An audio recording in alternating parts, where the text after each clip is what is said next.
Our next question is from Bountiful, Mr. Gelhart, and he has a question about Trump and his policies.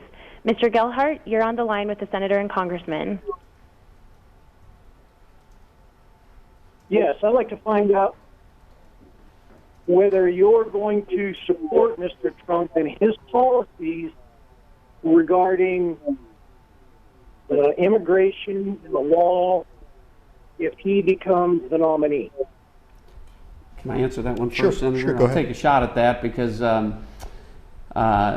I mentioned, I'm from Texas, and so I'll be real clear that I've endorsed Senator Ted Cruz in the presidential race. But one of the things that I talk about is the fact that I think Republicans need to learn their lessons about not supporting candidates that aren't their first choice. And so I made very clear when I talked to Senator Cruz that while I was endorsing him, that at the end of the day, I was going to support whoever the Republican nominee was. So in this case, whether it's Trump or Rubio or anyone else, I think that's what a nomination process is for. We started with 17 candidates on the Republican side, and those are being winnowed down on a daily basis.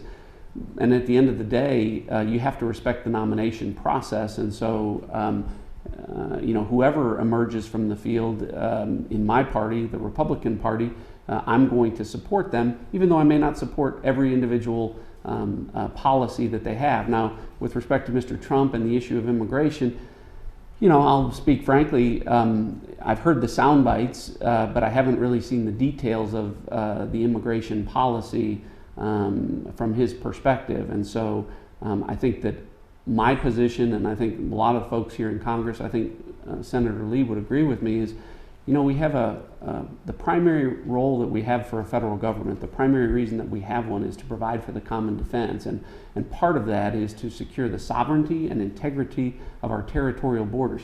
We spend $4 trillion a year up here on all sorts of things that the federal government isn't supposed to be doing. And the one thing that we are supposed to be doing, we have failed to do with respect to securing our borders. And that's created an immigration issue that's frustrated Americans. So I've taken the long way to answer your questions, but those are my perspectives with respect to Mr. Trump or anyone else that comes forward as a Republican nominee. We need to fix this issue about respecting the rule of law and having folks come here legally. Well said, Congressman. I think I agree with basically everything you just said. But I will note here, I have not endorsed anyone in the presidential race. Ted Cruz is a very good friend, and so is Marco Rubio, and for that reason, I haven't endorsed anyone yet. Like the congressman, though, I intend to support whoever the eventual Republican nominee is, and like Congressman Ratcliffe, I'd like to learn more about the policy particulars that Mr. Trump and every other presidential candidate would support. But that said, I intend to support whoever our eventual nominee is.